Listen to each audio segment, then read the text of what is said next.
For millennia, humanity has looked up to the stars, to the heavens, to the next frontier.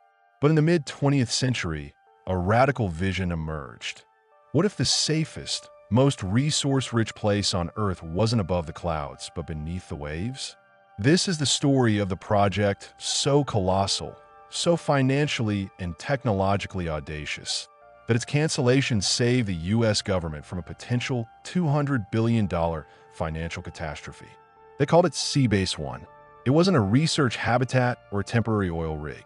It was a conceptual, self-sufficient, permanent underwater city and military fortress, designed to house hundreds of people, completely sealed off from the surface world, resting miles beneath the crushing pressure of the deep ocean, the coffin of pressure. The primary enemy was not a foreign power, but physics itself. The city had to withstand the terminal, unimaginable pressure of the abyss. Thousands of pounds per square inch, capable of flattening a conventional submarine like a soda can.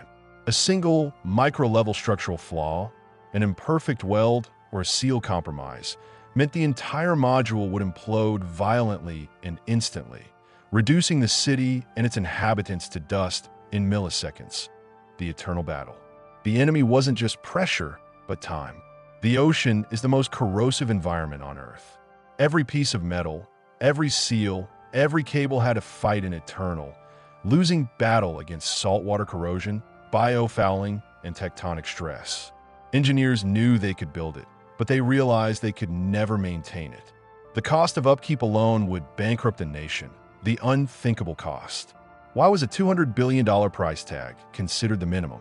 Because the technology had to be flawless, redundant, and built from exotic, incredibly dense materials, like titanium alloys and thick, specialized ceramics.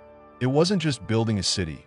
It was building a city that was a perfect, self-contained pressure vessel delivered to an environment where a single rescue mission would be more complex than launching an Apollo rocket. Stay with us as we dive into the terrifying engineering of the hydrospace dream. Because the problem wasn't building the underwater fortress. The problem was that the ocean itself was too powerful and too angry to be defeated by any budget. The greatest technical challenge faced by the Seabase 1 engineers was designing a structure capable of surviving the terminal static load of the deep ocean. Water pressure increases by 1 atmosphere, 14.7 psi, for every 33 feet of depth. At the conceptual operating depth of Seabase 1, often projected to be 1,000 to 3,000 feet, the hull would be subjected to forces measured not in pounds, but in tons per square inch. To withstand this, the structure could not be a simple submarine hull. It required massive, interlocking, spherical, or domed modules, shapes that naturally distribute external pressure evenly. Any flat surface was a fundamental structural liability. The city would have consisted of multiple, interconnected geodesic domes, each built from incredibly thick, reinforced composite materials, likely requiring titanium or high-yield steel alloys far stronger and rarer than anything used in shipbuilding today. The viewport design alone was a multi-million-dollar problem. These would not be simple glass windows, but immense, ultra-thick acrylic or quartz domes, engineered to maintain integrity against loads that would instantly shatter concrete. A slight imperfection, a microscopic inclusion of air, or a fault line within the dome material would initiate a catastrophic chain reaction, leading to a pressure failure. The most terrifying flaw in the design was the hatch and airlock system. For people and material to enter and exit the base, the perfect pressure seal had to be broken and re-established repeatedly. This required a highly complex, multi-stage lock system capable of transitioning from surface pressure to habitat pressure and back, all while resisting the intense exterior load. A failure in the airlock sequence would not only kill the crew inside the chamber. The resulting pressure equalization would be so violent that it could potentially shatter the entire connected module, causing a progressive, catastrophic implosion of the entire city. The engineers had to achieve a level of structural perfection that was scientifically possible, but financially and practically impossible to guarantee across a city-sized structure. The solution they devised for building this monstrous pressure vessel was a logistical nightmare that forced them to invent a brand new type of shipyard. Building Seabase 1 presented a logistical paradox. You cannot build a colossal deep-sea city on land, and you cannot build a permanent city with temporary tools. The project required the invention of an entirely new industry: hydrospace construction. The enormous modules, the pressurized spheres and domes, would have to be constructed on the surface, requiring the world's largest, most specialized dry docks. But the process of lowering these structures was the true challenge. You could not simply drop a module thousands of feet. The internal stresses of an uncontrolled descent would compromise the material integrity before it even settled. The modules would have to be hydroballasted and lowered using immense, purpose-built floating derricks, requiring precise computer control to counteract tidal currents and internal thermal stress. The final assembly and welding of the modules would have to occur on the seafloor in a dark, cold, high-pressure environment. This required highly specialized, pressurized habitat welding robots and deep-sea saturation diving teams operating at the extreme limits of human endurance. Imagine the cost of every single tool. Every wrench, every crane, every diving bell had to be rated for crushing pressure. Every single task, from tightening a bolt to delivering a bag of groceries, was exponentially more expensive and difficult than on the surface. And then there was the supply chain. A city of hundreds of people requires continuous supplies of food, air, and materials. This demanded a permanent fleet of specialized, heavy-duty submersibles capable of making the arduous journey down and back multiple times a day. Each supply trip was an operation requiring millions of dollars in fuel and technical support. The maintenance costs alone, fighting the constant creep of deep-sea corrosion and the biological fouling that would choke intake valves, would quickly surpass the initial construction budget. The engineers designed a city of tomorrow, only to realize the logistics of maintaining it would require the financial resources of the entire global economy. This crippling cost was rooted in the chilling reality of how the city intended to breathe and survive. The original utopian vision for Seabase 1 was complete self-sufficiency. Cut off from the world, the city was supposed to generate its own power, recycle its own water, and, crucially, generate its own air. The power source was logically conceived as a compact nuclear reactor, a technology proven effective in submarines. However, placing a permanent, massive reactor on the unstable seafloor presented unprecedented risks. Any geological shift, any unpredicted deep-sea current could compromise the cooling system or, worse, breach the containment vessel, leading to an irreversible nuclear contamination of the abyssal plain. The challenge of air was even more profound. Generating breathable air from seawater requires massive power and complex chemical processing to separate oxygen and remove contaminants. The failure of a single, high-pressure oxygen generator would quickly lead to asphyxiation in the sealed environment. Furthermore, life in a sealed habitat requires rigorous atmospheric management. The city would have needed a hyper-complex recycling system to scrub CO2, manage humidity, and, critically, control pathogens.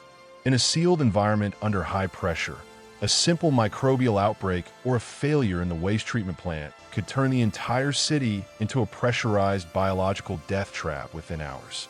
The engineers eventually admitted that true self-sufficiency was a financial and technological impossibility. The system was too complex to be entirely reliable. They concluded that Seabase 1 would require a permanent, umbilical supply linked to the surface for emergency power, air, and critical supplies. This umbilical cable, tens of thousands of feet long, exposed to crushing pressure and corrosion, became the city's single greatest point of failure. A simple rupture by a deep-sea current, a fishing trawler, if shallow, or a passing submarine would instantly sever the city's life support, turning the submersible fortress into an inescapable tomb. The dependence on the surface exposed the fatal flaw in the entire utopian dream, guaranteeing that the project could never achieve the isolation and security it was originally designed for. The final demise of the Seabase 1 concept was not due to a single, dramatic failure, but the cold, hard realization of systemic risk, the inherent instability of 1,000 interconnected points of failure. Imagine the risk assessment spreadsheet. Every component, from essential pressure domes to the smallest gasket on a utility pipe, had an estimated service life in the deep ocean environment. Corrosion, metal fatigue due to constant pressure cycling, and microbial attack meant that every part required rigorous, expensive, and continuous replacement. The chief engineers calculated that the maintenance budget for the perpetual fight against the ocean would surpass the construction cost within the first decade of operation. They discovered that the ocean, unlike space or the land, is actively hostile.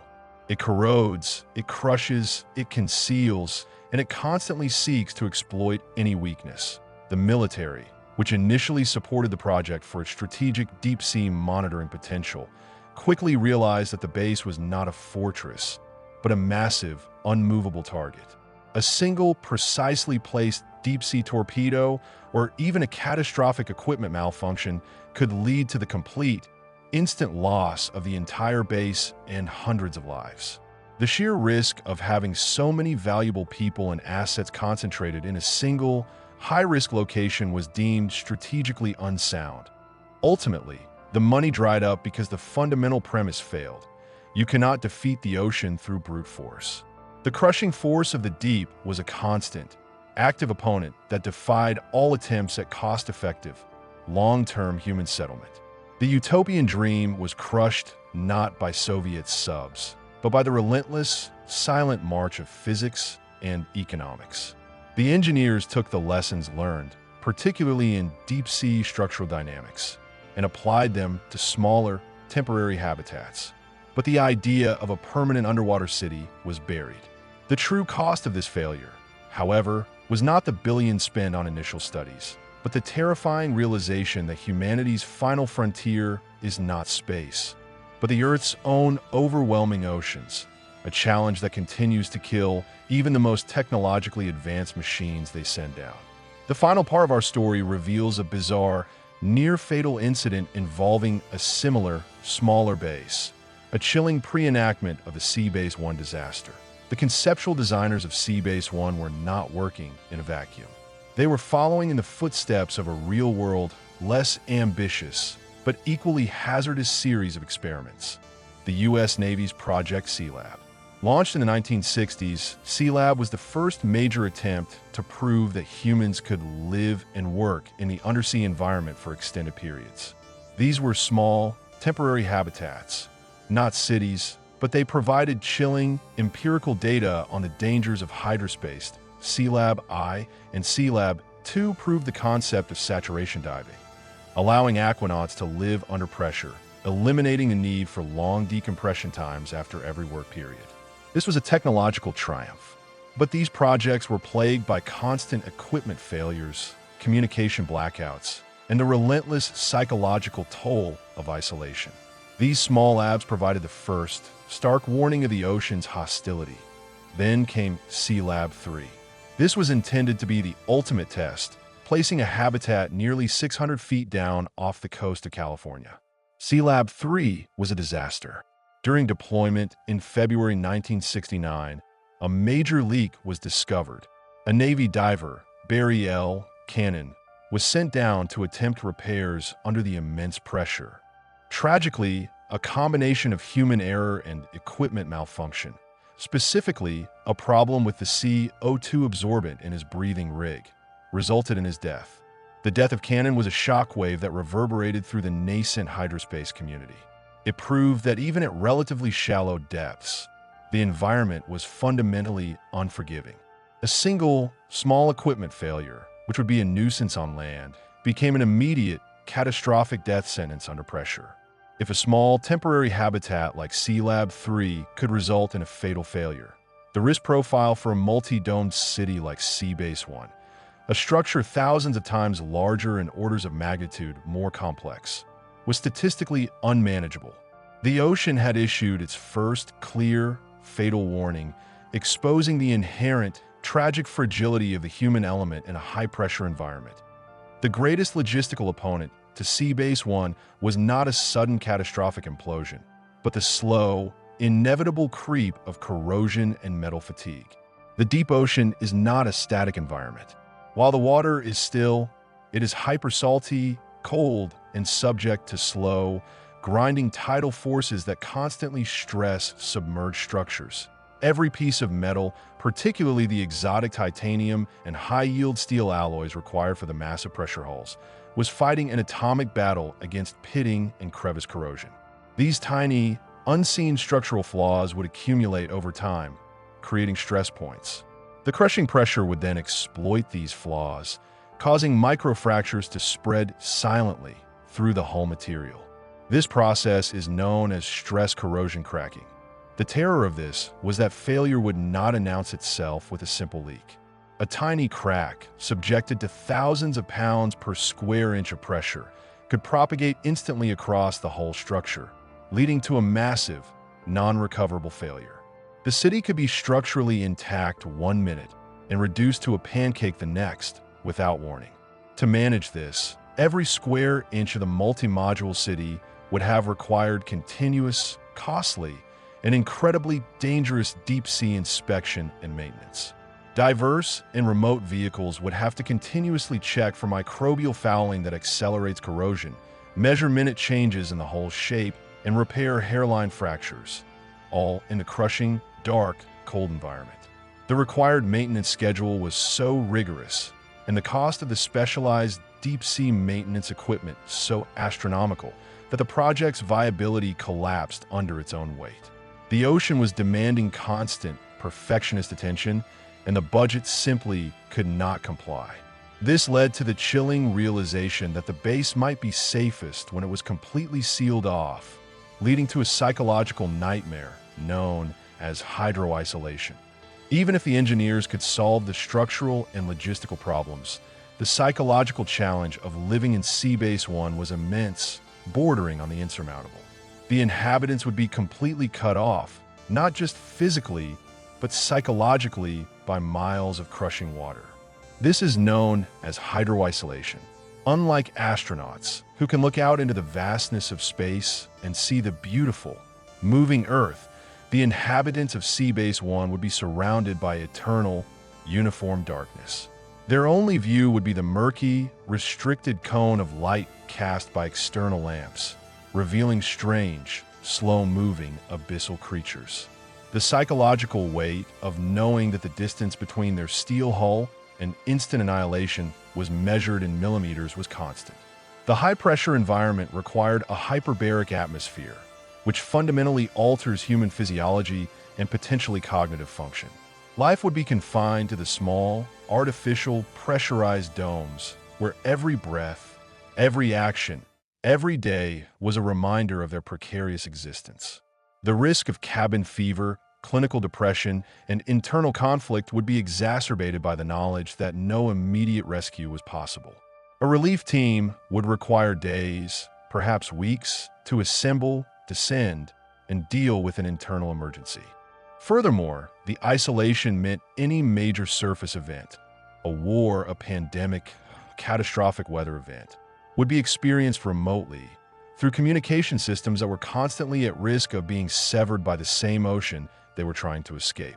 Sea Base 1 was designed as a fortress against the world, but it would have been a psychological prison for its inhabitants.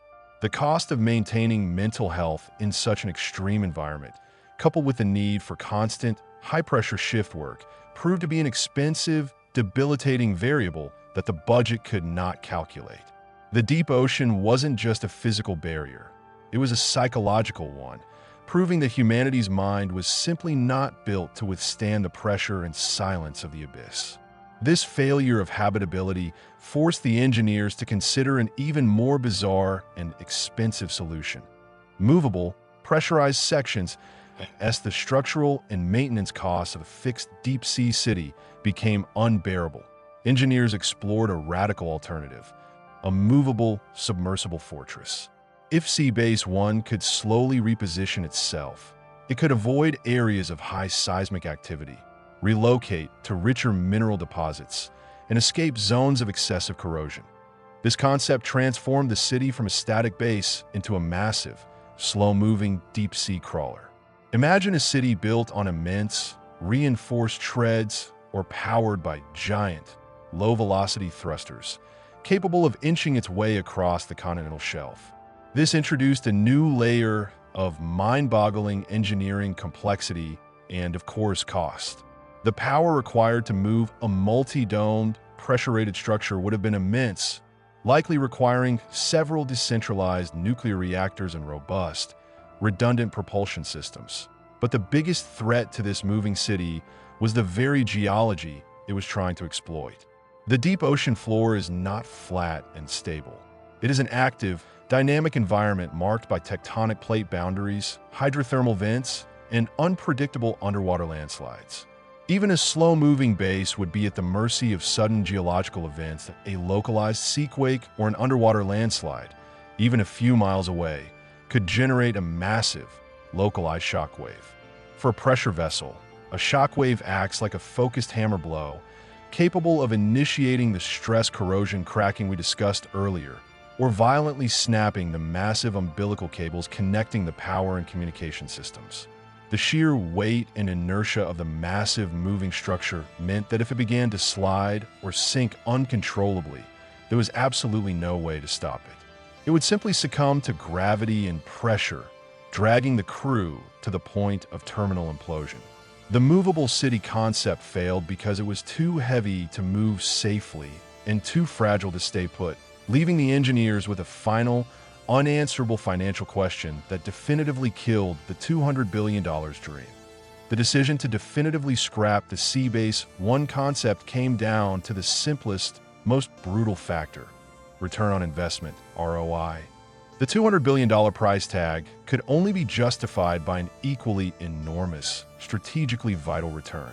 The proposed returns fell into two categories: military and economic. Military.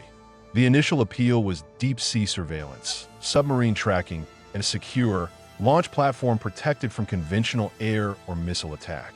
However, the military quickly realized that this benefit was negated by the base's immovable vulnerability and the development of much cheaper, more flexible unmanned underwater vehicles, UUVs.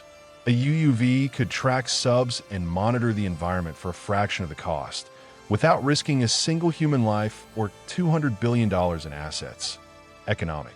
The Utopian promise was access to vast, untapped deep-sea mineral reserves, manganese nodules, cobalt, etc., and deep-sea aquaculture. Engineers calculated that the cost of developing the specialized mining and hauling equipment rated for 1,000 feet of pressure and the immense logistical costs of transporting the raw materials back to the surface far exceeded the market value of the minerals themselves. Mining the deep ocean from fixed base was not economically viable. The final calculus was chilling. Seabase 1 offered a massive liability with minimal, redundant returns. The $200 billion could build a network of hundreds of advanced research vessels, thousands of robotic submersibles, or fund the entire space shuttle program for a decade. The concentration of capital in a single, high-risk, high-maintenance structure was fiscally insane. The project was officially shelved not because the technology was impossible, but because the economics of the ocean are too powerful. The ocean demands infinite perfection, and humanity's budget is finite. The deep-sea city remained a beautiful, terrifying dream. But the failure of Seabase 1 had a profound impact on the future of oceanography, pushing scientists away from massive, utopian fortresses and towards a final, crucial concept: the single, mobile human vessel, a concept that led to a real-life, near-disaster that perfectly validated the decision to bury the submersible city. The death of the Seabase 1 dream was a harsh lesson, but it forced a critical paradigm shift in ocean engineering. The massive, centralized, $200 billion fortress was abandoned in favor of decentralized, robotic efficiency. Engineers realized that the ocean's hostility demanded small, specialized, and disposable systems, not large, permanent human habitats. The failure of the city concept directly accelerated the development of two key technologies that define modern deep-sea exploration: unmanned underwater vehicles, UUVs, and deep-sea mooring arrays. UUVs are small, autonomous robotic vessels that can withstand crushing pressures because they are either oil-filled, pressure-compensated, or simply small, tough spheres. They can perform surveillance, collect mineral samples, and conduct structural integrity checks on pipelines. All the key military and economic tasks proposed for Sea Base 1, without risking a single human life or billions of dollars in infrastructure. The cost of losing a UUV is a rounding error. The cost of losing a submersible city is a national tragedy.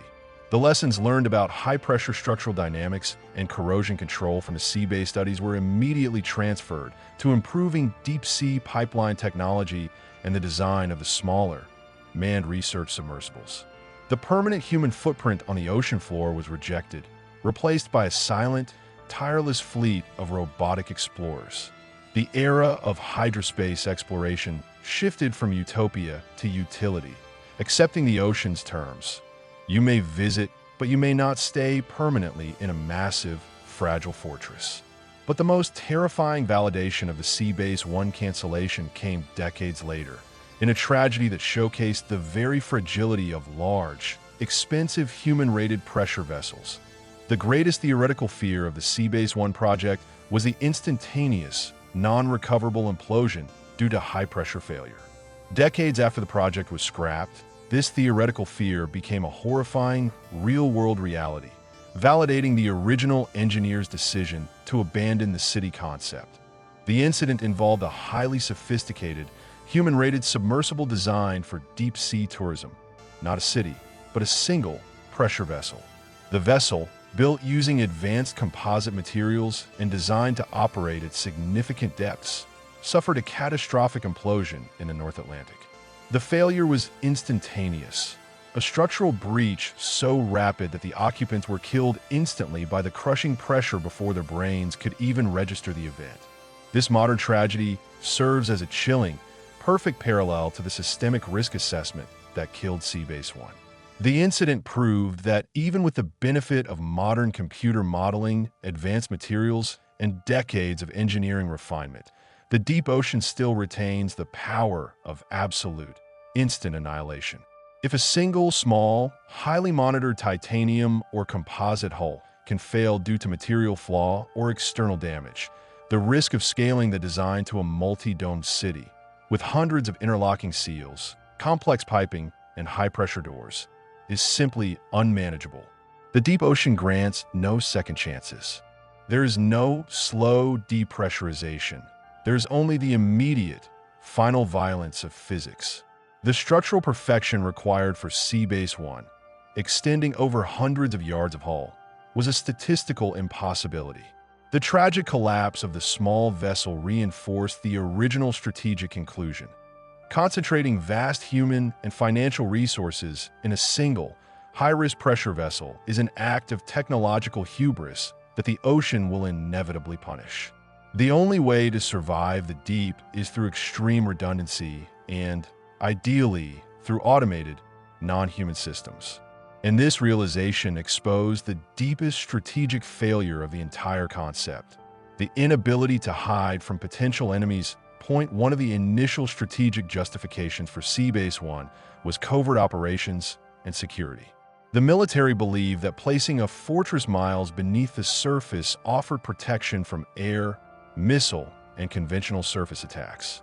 They quickly realized this was a fatal miscalculation that in the deep ocean, stealth is a myth.